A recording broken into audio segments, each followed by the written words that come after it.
कहानी रोहन से होती है। रोहन को नशे की बुरी लत लगी होती है।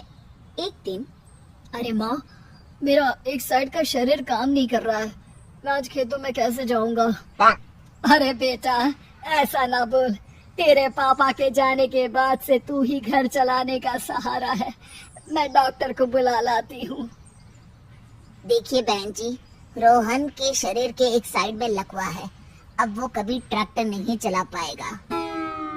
घर में मनहूसियत का माहौल हो जाता है। लीजिए माँ जी, रोटी खा लीजिए। अरे बेटा, मुझे तो भविष्य की चिंता हो रही है। मेरा एक ही बेटा है और वो भी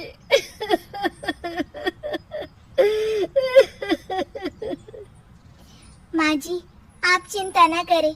जब तक ये बीमार है मैं खेत जाकर काम कर लिया करूंगी। वैसे भी नशे के कारण इनका शरीर काफी कमजोर हो गया है। अगले दिन मंजीत खेत में जाकर काम कर शाम को घर लौटती है। ये ले बेटा, पानी पी ले। कैसा रहा काम का पहला दिन? माँ जी, काम तो ठीक है, लेकिन मैं अगर ट्रैक्टर चलाना सीख लूँ ना तो काम और भी आसान हो जाएगा।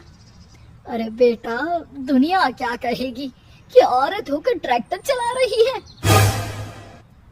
माँ जी, या तो हम दुनिया देख ले या अपना घर, कोई बात नहीं। जब ये ठीक हो जाएंगे तो सब ठीक हो जाएगा। अरे बहू, जरा बाहर तो आना। जी माँ जी। बहू, तेरे मामा जी आए हैं, तूने बुलाया था ना?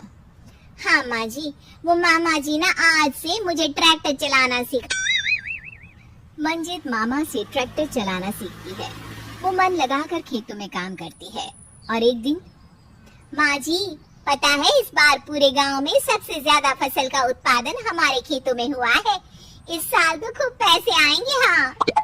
सास खुश नहीं होती है। वो चुपचाप वहाँ से जाने लगती है। तभी मंजीत उसे रोक लेती है। क्या हुआ माँ जी, आपको खुशी नहीं हुई? बेटा, आज डॉक्टर साहब बोल रहे थे कि रोहन के ठीक होने के लिए 5 लाख रुपए की जरूरत है। समझ नहीं आ रहा क्या करूं। मंजीत शांत हो जाती है। अगले दिन सास मंजीत के पास आती है। बेटा, ये मेरे गहने हैं। इसे अपने गहनों के साथ जोड़कर सुनार को दे आ। जितने पैसे हो ले आ। डॉक्टर को आज ही देने हैं। मंजीत अपने गहने और सास के गहनों को लेकर दुकान में बेचकर पैसे लेकर घर आ जाती है। माँ जी, सिर्फ 3 लाख रुपए का ही इंतजाम हो पाया है। बाकी के पैसे कैसे आएंगे?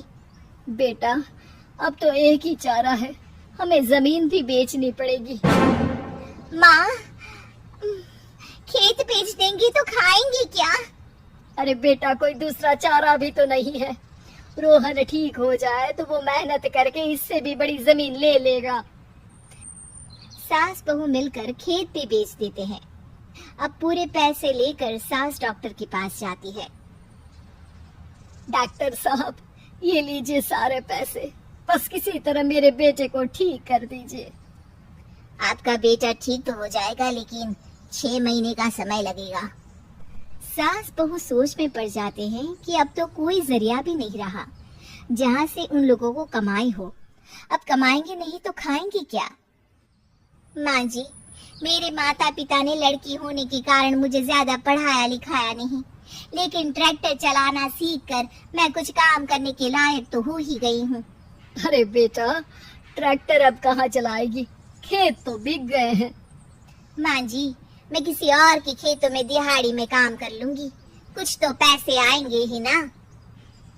ये कहकर मंजीत काम करना शुरू कर देती है। जैसे तैसे उन पैसों से गुजारा चल ही रहा था। माँ जी, पास के अस्पताल से मुझे नौकरी के लिए ऑफर आया है। पैसे भी ये 4 गुना ज्यादा मिलेंगे और अब खाने पीने दवाई के साथ हम कुछ पैसे भविष्य के लिए भी जोड़ पाएंगे। लेकिन काम क्या है बहू? माँ जी, मुझे अस्पताल की एम्बुलेंस चलानी है। अरे, तू तो मेरी बहू नहीं, बेटा है बेटा। जरूर जा बेटा। और हाँ, तूने पूरे गांव में एक मिसाल कायम कर दिया कि हर काम हर कोई कर सकता है। उनके लिए लड़की या लड़का होने की कोई जरूरत नहीं। मंजीत मन लगाकर काम करना शुरू कर देती है। आगे जाकर वो खुद का एम्बुलेंस भी खरीद लेती है और अब तो उसका पति भी ठीक हो जाता है और सब पहले से भी ज्यादा खुशहाल जिंदगी जीने लगते हैं।